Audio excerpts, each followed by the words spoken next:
En el nombre del Padre, y del Hijo, y del Espíritu Santo. Amén. Dios te salve María, llena eres de gracia, el Señor es contigo. Bendita tú eres entre todas las mujeres, y bendito es el fruto de tu vientre, Jesús. Santa María, Madre de Dios, ruega por nosotros pecadores, ahora y en la hora de nuestra muerte. Amén. San José Cafaso, ruega por nosotros. En el nombre del Padre, y del Hijo, y del Espíritu Santo. Amén.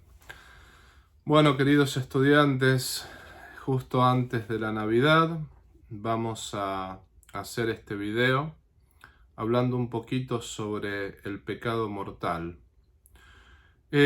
Algo que recomiendo es que miren el Catecismo de la Iglesia Católica y se empieza hablando del pecado a partir de el 1846, el número 1846, y termina en 1876.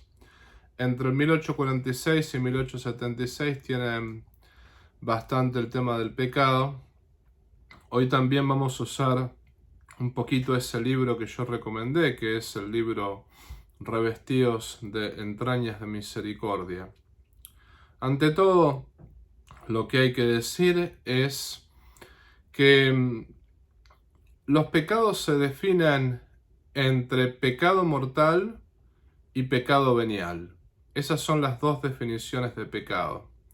Si nosotros queremos definir el pecado según la definición que aparece en el Catecismo de la Iglesia Católica, sería: el pecado es una falta contra la razón, la verdad, la conciencia recta.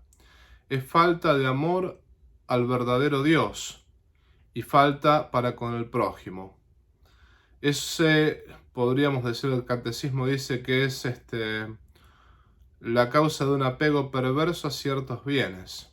Hiere la naturaleza del hombre y atenta contra la solidaridad humana. Ha sido definido como una palabra, un acto, un deseo contrarios a la ley eterna. Esto está en San Agustín, en Contra Faustum Manichaeum, y también está en la Summa Teológica, en la Prima Secunde, cuestión 71, artículo 6. Así que un poco esta es concretamente la definición de pecado. Ahora, podemos decir que los pecados, hay tres tipos de pecados. Un pecado es el pecado de Adán y Eva, que es el pecado original. No voy a detenerme mucho en el tema del pecado original, porque el pecado original se borra con el bautismo, y nosotros estamos tratando el tema de la confesión. Pero después está el tema de los pecados mortales y los pecados veniales. ¿Qué son los pecados mortales? Lo pueden ver en el número 1855 del Catecismo de la Iglesia Católica. El pecado mortal destruye la caridad en el corazón del hombre por una infracción grave a la ley de Dios. Aparta al hombre de Dios, que es su fin último y su bienaventuranza, prefiriendo un bien eterno. En definitiva, lo que nos enseña la Iglesia Católica es que por el pecado mortal, supongamos que nosotros morimos en pecado mortal. El pecado mortal mata el alma. No la mata en el sentido material, porque el alma es inmortal, pero sí la mata en el sentido espiritual. O sea, un solo pecado mortal, no confesado y sin arrepentimiento, nos manda al infierno. Estaba una historia muy interesante que me contaron cuando yo era niño, que en estos momentos no me acuerdo si es una historia real o si es una historia ficticia, pero hay algo que es real en esta historia, y la realidad es que justamente uno, si muere en pecado mortal, uno va al infierno. Pero perdón, no voy a contar esa historia, porque ahora a la mente se me viene una historia real, que realmente me parece que ejemplifica mucho más lo que es un pecado mortal. En, en tiempos de San Bruno, estamos hablando de los primeros. San Bruno es el fundador de la Cartuja, que es la orden más severa de la Iglesia Católica. Hacen mucha penitencia, hacen muchísima oración, muchísima vida de sacrificio. Pero San Bruno, el motivo por el cual él fundó la Cartuja fue un funeral. Resulta que murió un conocido profesor, era un profesor importante en aquellos tiempos.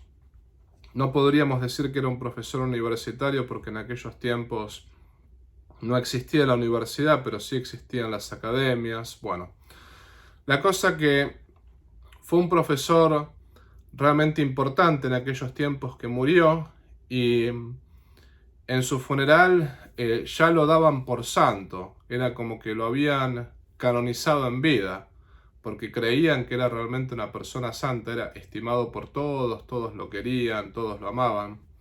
Y resulta que en su funeral había obispos, había sacerdotes, había diáconos, o sea, estaba todo el pueblo en el funeral. Y hasta estaba, digamos, el arzobispo de la ciudad.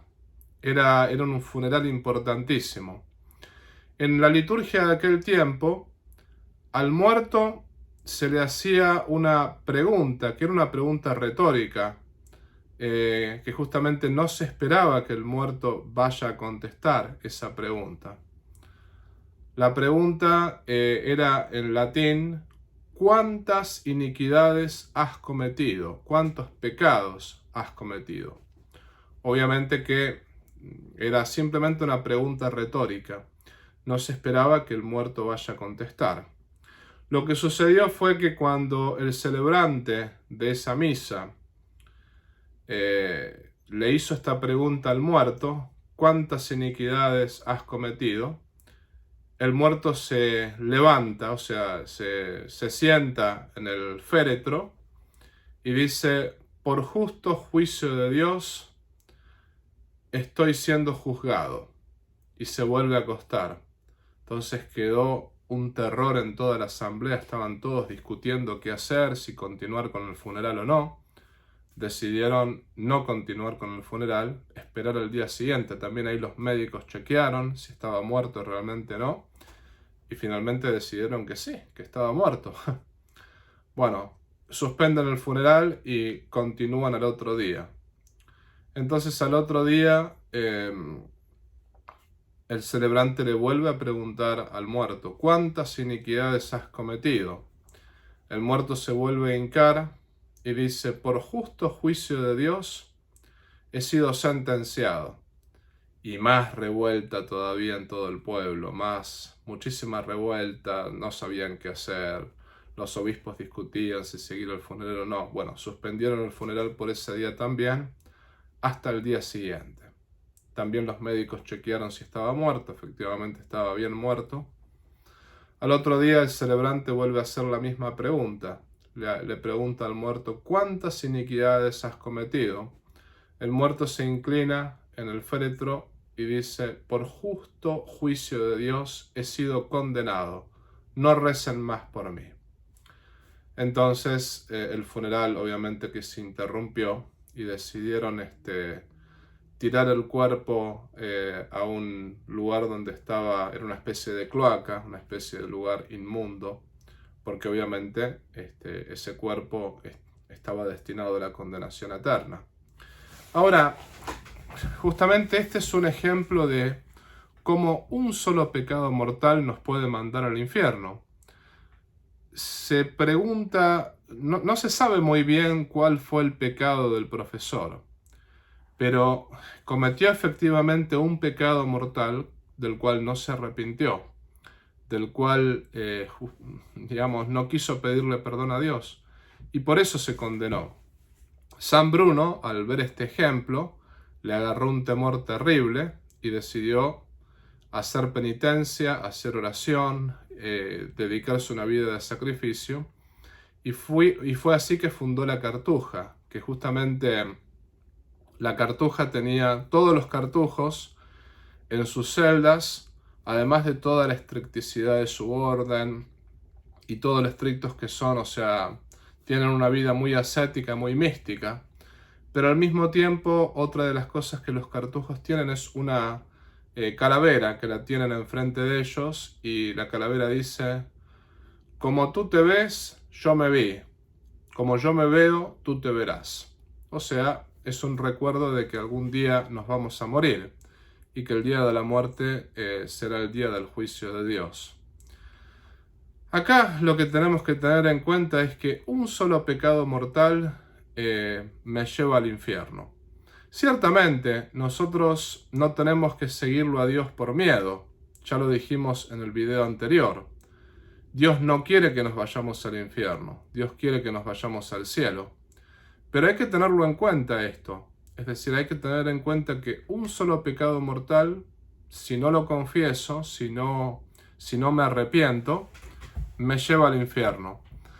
También recordemos lo que dijimos de la contrición perfecta. En el caso de que yo no tenga un sacerdote al lado para poder confesarme, puedo hacer un acto de contrición perfecta. Que el acto de contrición perfecta está bien descrito en la contrición perfecta de San Dimas, el buen ladrón, el ladrón que se encontraba a la derecha de Jesucristo. Que justamente se arrepintió de sus pecados no por miedo al infierno, sino porque entendió que sus pecados significaron la crucifixión de un Dios bueno, que quiere nuestra salvación eterna. Cuando nosotros hacemos un acto de contrición perfecta, quiere decir que nos tenemos que arrepentir no por miedo al infierno. El infierno existe, lo sabemos, pero sobre todo la contrición perfecta está en esto, en decir que por más que el infierno no existiese, que existe, pero aun cuando el infierno no existiere, yo reconozco que con mis pecados crucifiqué a Jesucristo y que no merezco en absoluto la misericordia de Dios. Sin embargo, le pido de todo corazón a Jesucristo que me perdone, que lave en su sangre mis pecados. Esa es la contrición perfecta, que solamente la podemos hacer en el caso de no poder tener esa posibilidad de confesarnos. Pero teniendo un sacerdote para confesarnos, no basta la contrición perfecta. El pecado mortal solamente se perdona con el sacramento de la confesión. Entonces, como para hacerla breve, teniendo la posibilidad de confesarme, me tengo que confesar.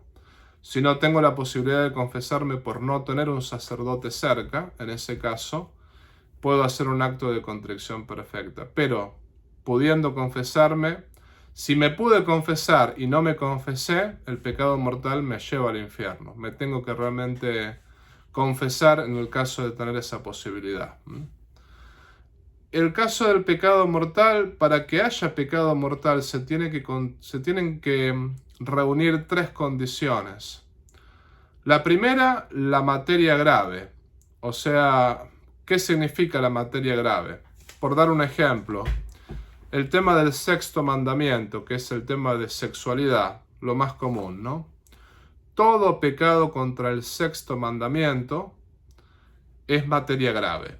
En el sentido, el sexto mandamiento no admite parvedad de materia. Por ejemplo, todo pensamiento sexual, que por ejemplo no los pensamientos sexuales con el legítimo cónyuge. Por ejemplo, si alguien se imagina un acto sexual con la esposa o el esposo y están casados por iglesia, bueno, el pensamiento en sí mismo, si uno piensa en el esposo o piensa en la esposa, eso no es pecado grave, ciertamente.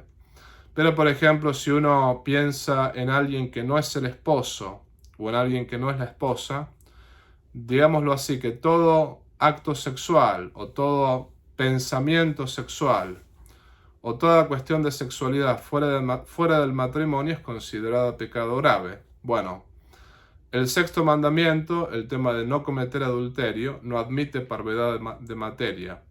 Es decir, todo pecado contra el sexto mandamiento, todo acto, pensamiento sexual que sea fuera del matrimonio, es siempre pecado grave. Entonces ahí está la materia. Tiene que haber materia grave. Después tiene que haber plena advertencia, que quiere decir que me doy cuenta de lo que estoy haciendo. O sea, me doy cuenta porque hay pensamientos, por ejemplo, sexuales o pensamientos impuros que me vienen a la mente y por ello estoy distraído. Y justamente en esa situación estoy medio distraído, pero me doy cuenta, estoy pensando en algo o estoy viendo algo en la televisión que justo estoy medio dormido, pero me doy cuenta que es una imagen impura. Ahí tuve advertencia plena. Y después está el pleno consentimiento.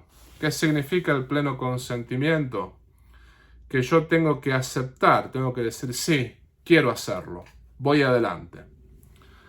Para poner un ejemplo bien concreto, estoy mirando algo, una imagen impura en la televisión o en la computadora, pero estoy medio distraída. Esa imagen impura en sí mismo, esa imagen sexual, es un pecado grave.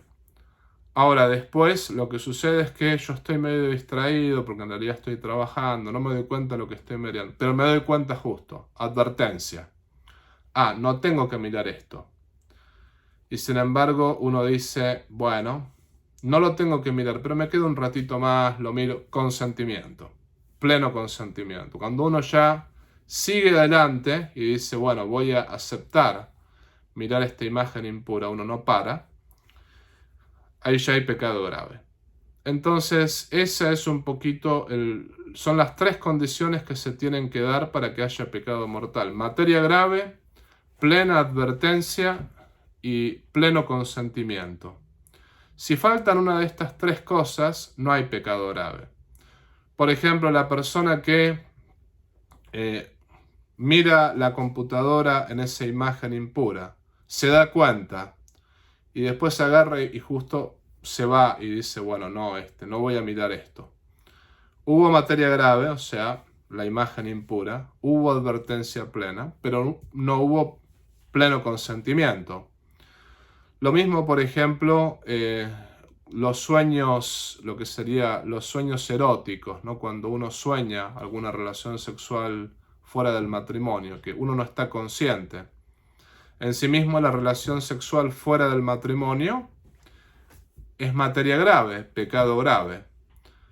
Pero después, sí, no hay ni advertencia plena porque uno está soñando, ni hay pleno consentimiento porque los sueños muchas veces uno no los controla. Ese es el asunto. A veces los sueños son consecuencias de haber cometido otros pecados graves, pero eso es otro tema. Puse el ejemplo de la sexualidad, pero por ejemplo hay otro tipo de ejemplos. Para los sacerdotes, es pecado mortal, pecado grave, no rezar el breviario. O sea, el tema del rezo del breviario es materia grave. Ahora, supongamos que yo me olvidé, que sería muy raro que un sacerdote se olvide de rezar el breviario, pero puede pasar. Que realmente me quedé dormido, me desperté el otro día, me faltaron 3 horas del breviario. El breviario era materia grave, era pecado grave. Sin embargo, digamos que no hubo plena advertencia, no hubo pleno consentimiento. O por ejemplo, faltar a misa el domingo es pecado mortal grave. Entonces, en ese caso, supongamos que yo tenía intención de ir a misa, pero resulta que me atropelló un auto y tuve que ir al hospital y pasé todo el día en el hospital. Faltar a misa, hay materia grave ahí, pero no hay plena advertencia ni pleno consentimiento. Yo no falté porque quise, no falté voluntariamente. Ahora, es distinta la persona que falta a misa diciendo, bueno, tengo que ir a misa. Sí, lo sé. Ahora, me doy cuenta que tengo que ir a misa, pero decido no ir porque prefiero ver el partido del Mundial, que ya el Mundial pasó. Ahí hay pecado grave. ¿Por qué razón? Porque yo sabía que había pecado grave, yo al mismo tiempo había materia de pecado grave que faltar a la misa y yo consentí, decidí mirar el partido de fútbol y no asistir a la misa. Ahora, está la culpa, también hay otra cosa que uno tiene que tener en cuenta, que es la culpa objetiva y la culpa subjetiva. Por ejemplo, el tema, y esto es un ejemplo que quiero poner, ¿no? Para que la gente... me acuerdo que el tema, por ejemplo, de la masturbación, ¿no? Que es un ejemplo muy claro que se pueda entender.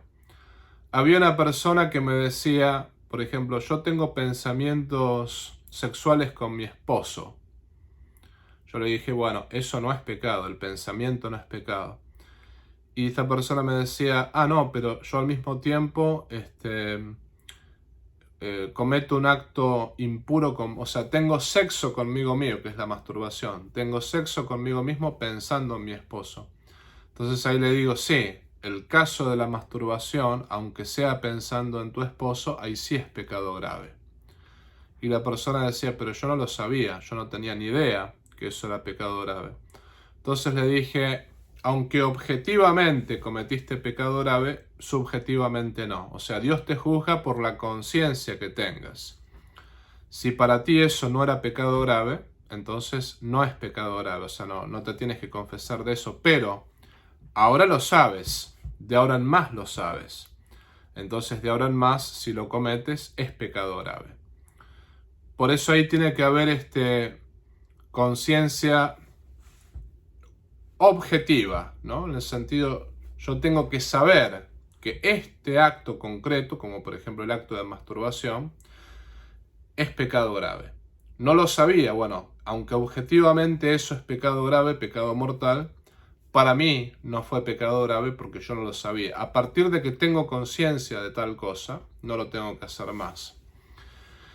Y después hay otro tipo de cosas que la gente piensa que es pecado grave, que eso se llama también conciencia subjetiva. Por ejemplo, una vez un señor me decía que él pensaba que las relaciones íntimas con su esposa realizadas durante la Cuaresma son pecado mortal. Él vino y se confesó, bueno, tuve relaciones sexuales con mi esposa durante la Cuaresma. Entonces yo le pregunté, perdón, pero, a ver, ¿usted está casado por iglesia? Y el Señor me dice, sí, estoy casado por iglesia. Entonces le digo, no veo pecado ahí. O sea que, ¿quién le dijo que tener relaciones sexuales con su esposa en la Cuaresma es pecado grave? Y el Señor dice, no, porque lo leí en no sé qué artículo. Y le dije, no. El pecado grave es tener sexo fuera del matrimonio. Tener sexo fuera del matrimonio, eso es pecado grave. Ahora, usted está casado, entonces por más que tenga sexo durante la Cuaresma, usted tiene derecho a tenerlo. Quizás es mejor no tenerlo para poder ofrecer un sacrificio al Señor, pero en todo caso lo que usted me está confesando es una imperfección, pero no está confesando un pecado grave, no.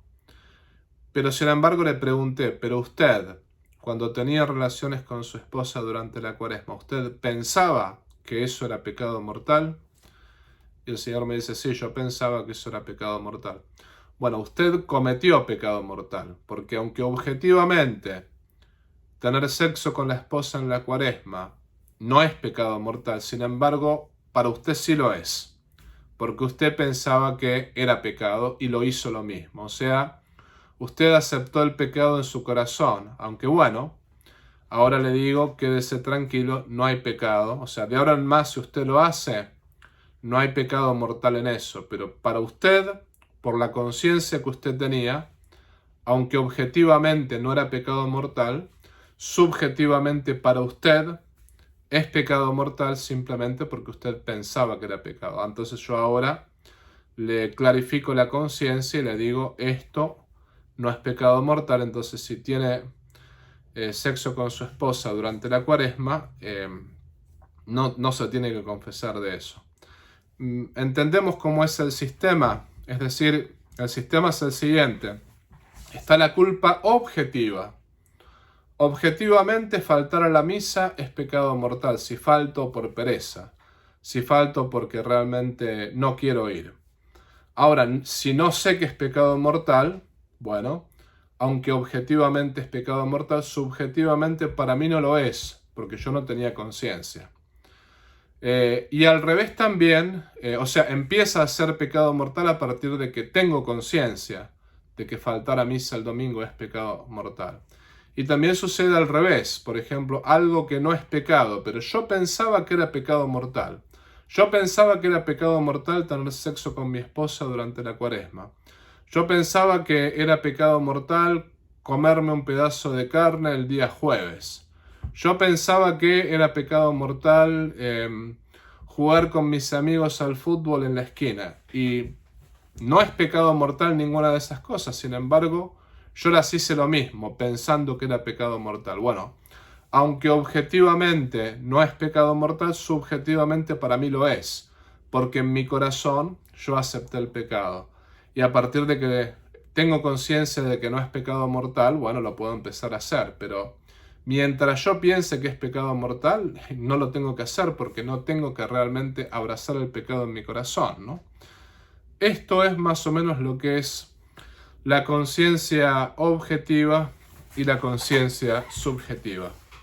Después, otra de las cosas que hay que tener en cuenta, acá voy a usar el libro un poquito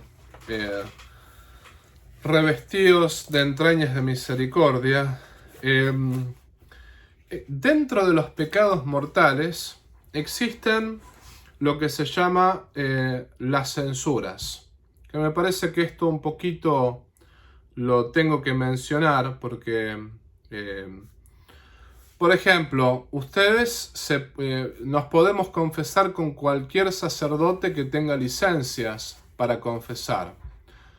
Por ejemplo, me puedo confesar con cualquier párroco de una parroquia católica que responde al Papa Francisco.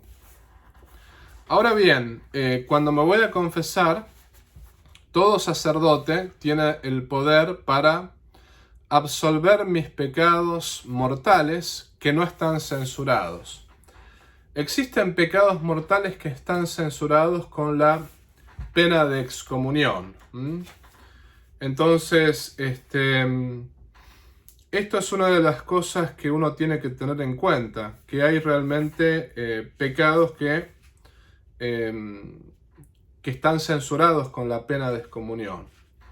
Por ejemplo, hay pecados que están censurados con la pena de excomunión reservada a la Santa Sede, o sea, reservado al Papa, como por ejemplo la profanación de la Eucaristía. Es decir, la profanación de la Eucaristía sería si yo entro a un templo católico, agarro el copón con hostias y lo tiro al piso y lo piso, por ejemplo.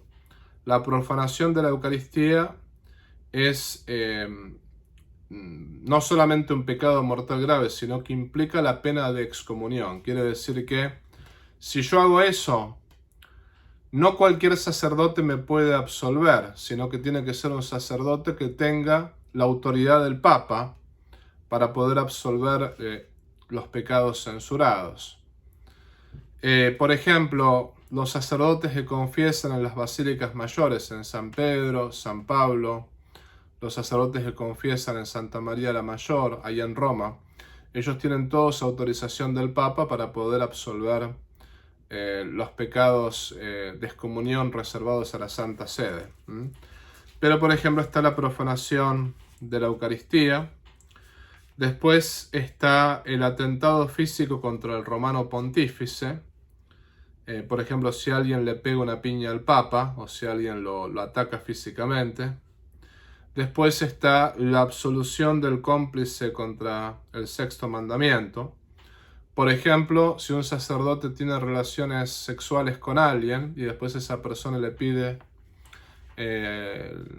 confesión, el sacerdote no puede absolver a la persona con la cual tuvo relaciones sexuales. O sea, esa persona se tiene que confesar con otro sacerdote. Si eso sucede, quedan excomulgados tanto el sacerdote como su cómplice, como la persona que pecó con él del punto de vista sexual, ¿no?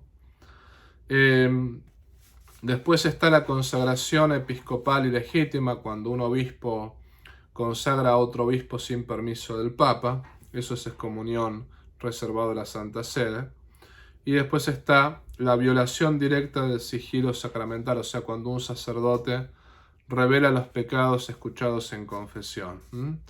Estos 5 pecados, la profanación de la Eucaristía, el atentado físico contra el romano pontífice, la absolución del cómplice en el pecado contra la castidad, cuando el sacerdote absuelve a la mujer con la cual se acostó, la consagración episcopal ilegítima, cuando un obispo ordena a otro obispo sin permiso del Papa, y la violación del secreto de confesión. Esas 5 cosas implican que no todo sacerdote puede absolver ese pecado, sino que uno tiene que confesarse con sacerdotes que puedan levantar la censura. Y para que haya excomunión se tienen que cumplir algunos requisitos. Ante todo, para que haya excomunión, primeramente hay que estar válidamente bautizado en la Iglesia Católica. Por ejemplo, el hombre que le pegó el tiro a Juan Pablo II no quedó excomulgado. ¿Por qué razón? Porque no estaba ni bautizado, era un musulmán. Entonces, aunque fue un pecado gravísimo, pero no quedó excomulgado porque no estaba ni bautizado.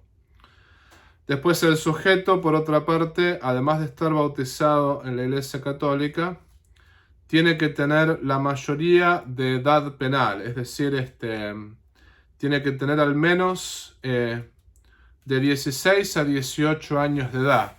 Por ejemplo, si alguien que profana la Eucaristía tiene 15 años o 14 años, ciertamente que el pecado es gravísimo, pero no cae en la excomunión, porque no tiene la mayoría de edad legal.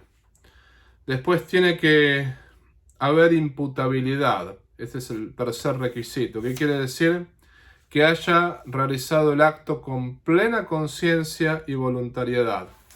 Por ejemplo, a un sacerdote una vez que estaba celebrando la misa, sin querer golpeó el cáliz y derramó la sangre de Cristo en el altar. Y el sacerdote quedó muy mal, empezó a limpiar, empezó a ver cómo tratar la sangre de Cristo de la mejor manera.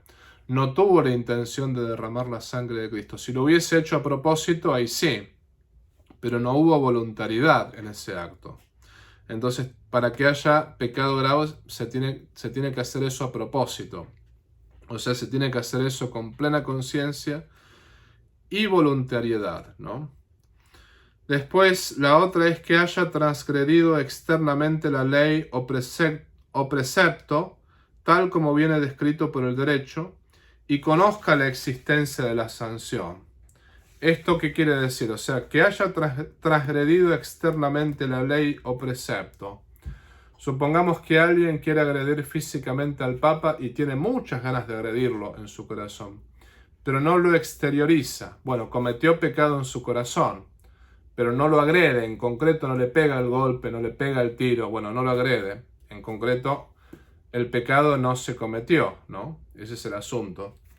Sin embargo, se cometió el pecado grave porque en el corazón se comete el pecado. Sin embargo, no cae en la pena de excomunión.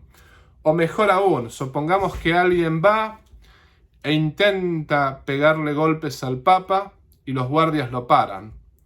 Y no llegó a tocarlo, no lo tocó concretamente. Cometió pecado mortal, pero no cayó en excomunión porque no se concretó la falta. Ahí está el punto, ¿no? Se intentó, pero no se concretó la falta. Y después la persona tiene que saber que existía una pena de excomunión. Por ejemplo, si alguien profana la Eucaristía, pero esa persona ignoraba que existe la pena de excomunión en la Iglesia para la profanación de la Eucaristía, comete pecado mortal grave. Sin embargo, comete pecado mortal grave, pero no cae en la excomunión, porque no sabía la existencia de la ley. En el caso del sacerdote, por ejemplo, el sacerdote que absuelve a la mujer con la cual se acostó, aunque el sacerdote no supiese de esa ley, sin embargo el sacerdote cae en excomunión lo mismo.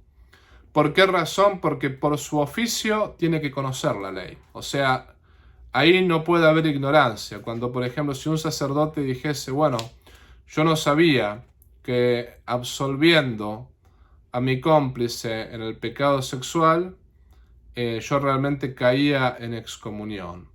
Bueno, eres culpable lo mismo porque por tu oficio lo tienes que saber. Es como el médico que se pone a operar sin saber operar. Es culpable porque es ignorancia que no puede tener justamente por su oficio, ¿no? Y cuando hablamos de la absolución del cómplice contra el sexto mandamiento, no es solamente la mujer que se acostó con el sacerdote. Es todo pecado sexual. Supongamos que, no sé, un sacerdote se pone a mirar pornografía con un amigo y los dos miran pornografía.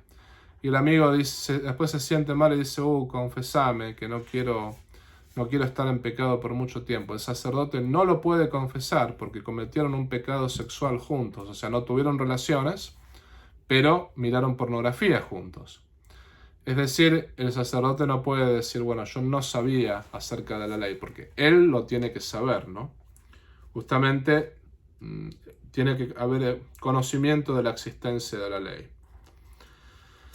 Y se tiene que transgredir la falta concretamente, se tiene que realmente hacer en concreto la profanación de la Eucaristía, el ataque al Papa, todo eso. Y después se debe añadir la contumacia, es decir, la perseverancia en el error, ¿no? Por ejemplo,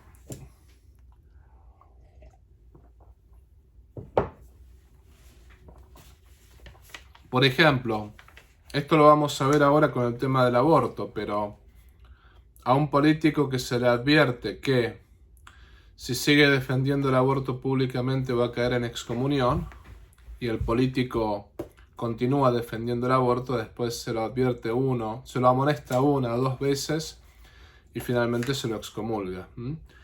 Pero bueno, estas son las 5 condiciones para que haya excomunión, ¿no?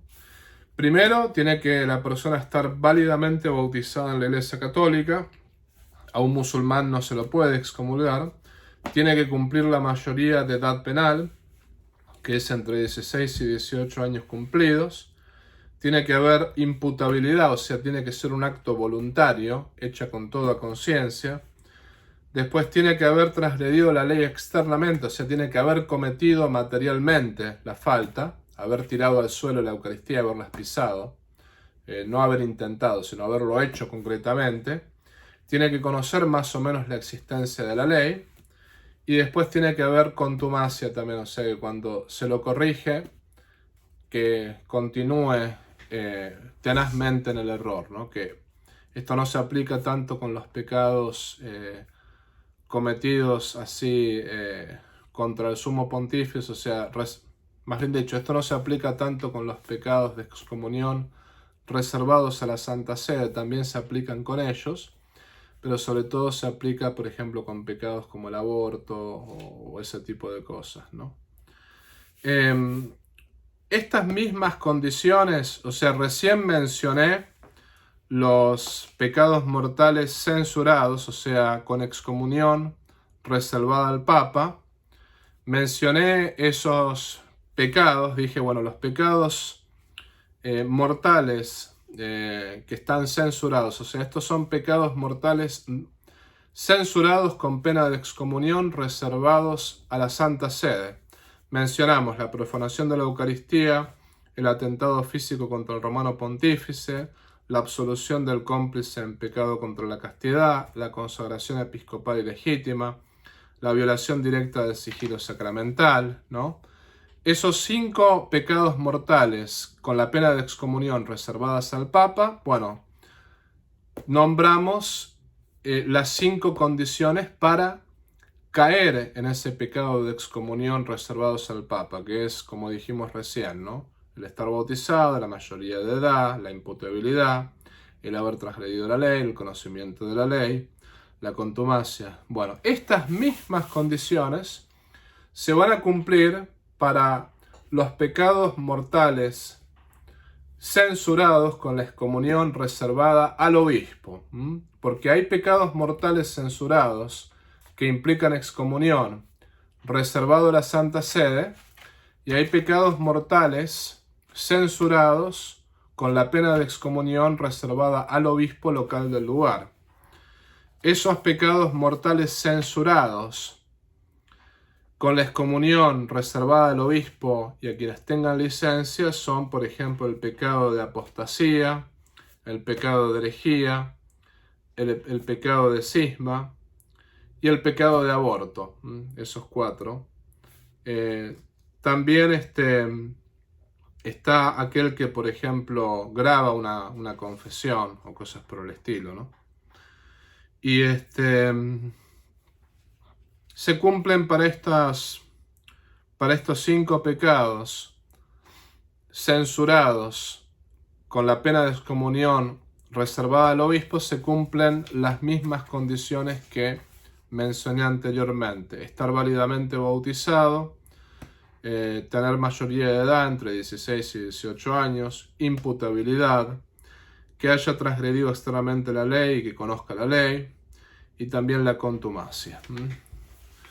Y finalmente, esto lo pueden encontrar si quieren profundizar en las páginas que van de la 107 a la 109, perdón, de la 107 a la 110 del libro Revestidos de entrañas de misericordia, escrito por el Padre Miguel Ángel Fuentes.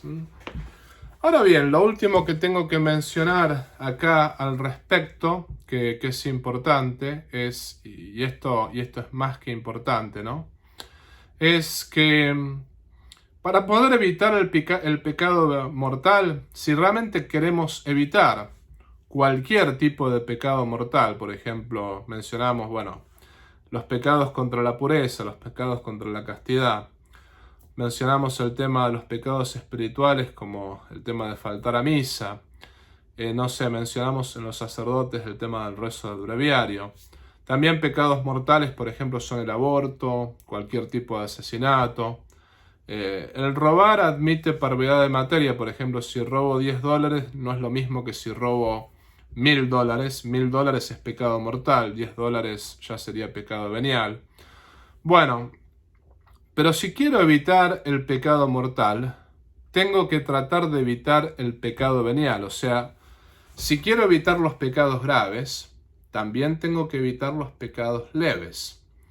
Yo no me puedo quedar en el borde del precipicio, decir, realmente hasta acá puedo caminar. No, pero si estoy en el borde, un vientito me tira, ¿no? Si estoy siempre evitando el pecado mortal, en algún momento voy a caer en pecado mortal. Tengo que evitar inclusive los pecados veniales. Tengo que evitar las imperfecciones. Tengo que evitar inclusive lo que es menos bueno. O sea, para poder evitar el pecado mortal, tengo que realmente buscar la santidad. Evitar no solamente el pecado mortal, tengo que evitar el pecado venial, los pecados que realmente no me quitan la gracia de Dios, como lo vamos a ver en la última plática, ¿no? Pero tengo que evitar el pecado venial, tengo que evitar el pecado inclusive más pequeño que yo pueda cometer, tengo que evitar las imperfecciones, tengo que evitar inclusive lo menos bueno. Supongamos el hecho de tener relaciones sexuales durante la cuaresma con la esposa. Si están casados por iglesia, no hay ahí pecado mortal, es más, es un acto bueno. Sin embargo, si uno durante la cuaresma decide, no vamos a tener relaciones sexuales para estar un poquito unidos a la cruz de Cristo. Eso es lo mejor. Si tengo relaciones sexuales durante la cuaresma con mi esposa, casados por iglesia, no es pecado, pero es menos bueno, es una imperfección.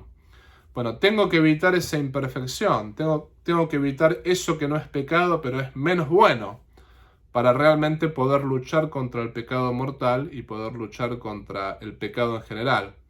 Porque si no busco la santidad y estoy siempre viendo, a ver hasta cuándo, hasta dónde es pecado mortal, hasta dónde no, es como que siempre me pongo al borde del precipicio.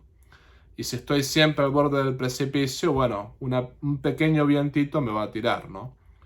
No solamente tengo que evitar el pecado mortal, sino que justamente tengo que evitar inclusive hasta las imperfecciones. Y los mandamientos no solamente se tienen que ver negativamente, porque si los veo siempre negativamente nunca los voy a entender. Los mandamientos son sobre todo las cosas positivas. El mundo estaría mucho mejor si la gente cumpliese con los mandamientos divinos. Como dijimos, ¿qué pasaría si todo el mundo cumpliese con el quinto mandamiento? No matar. No habría guerras, no habría odios, no habría violencia, no habría abortos, no habría asesinatos, la guerra en Ucrania no estaría. ¿Qué pasa si todo el mundo cumpliese con el sexto mandamiento? No habría divorcios, no habría infidelidades, no habría familias destruidas, no habría pedófilos, no habría violadores, no habría pornografía. ¿Qué pasa si todo el mundo cumpliese con el séptimo mandamiento? Nuestros políticos no robarían, nadie robaría. El octavo mandamiento, todo el mundo diría la verdad. Es decir, el mundo está como está porque la gente no cumple los mandamientos divinos. Si realmente los hombres cumpliésemos con los mandamientos divinos, no solamente que seríamos felices en la vida eterna en el cielo, seríamos más felices en esta tierra. Me podría olvidar mi billetera con $1000 en un lugar público y cuando vuelvo la encontraría en el mismo lugar porque nadie me la robaría. O, por ejemplo, no tendría que estar tratando niños con papás divorciados, porque todas las parejas se casarían por iglesia, se casarían para siempre y buscarían amarse en las buenas y en las malas. El mundo está como está por no cumplir con los mandamientos divinos. Entonces, no tenemos que ver los mandamientos como algo pesado, como 10 cargas que tenemos que llevar. No, son 10 dulces caminos, 10 caminos positivos para ser felices en esta tierra y para llegar al paraíso, que si todos los cumpliésemos, es como que el mundo sería mucho más feliz y el mundo estaría mucho mejor. Veamos las cosas no tanto de lo que no se puede hacer, sino de lo que se puede hacer en sentido positivo y de lo que se puede hacer dentro de lo que no es pecado y dentro de lo que realmente nos acerca más al Salvador. En la próxima clase vamos a ver más el tema del pecado venial, vamos a analizar más el pecado venial y con esa clase concluimos este curso sobre la confesión. Gloria al Padre, al Hijo y al Espíritu Santo, como era en el principio, ahora y siempre, por los siglos de los siglos. Amén. Feliz Navidad, que el Niño Dios nazca en nuestros corazones.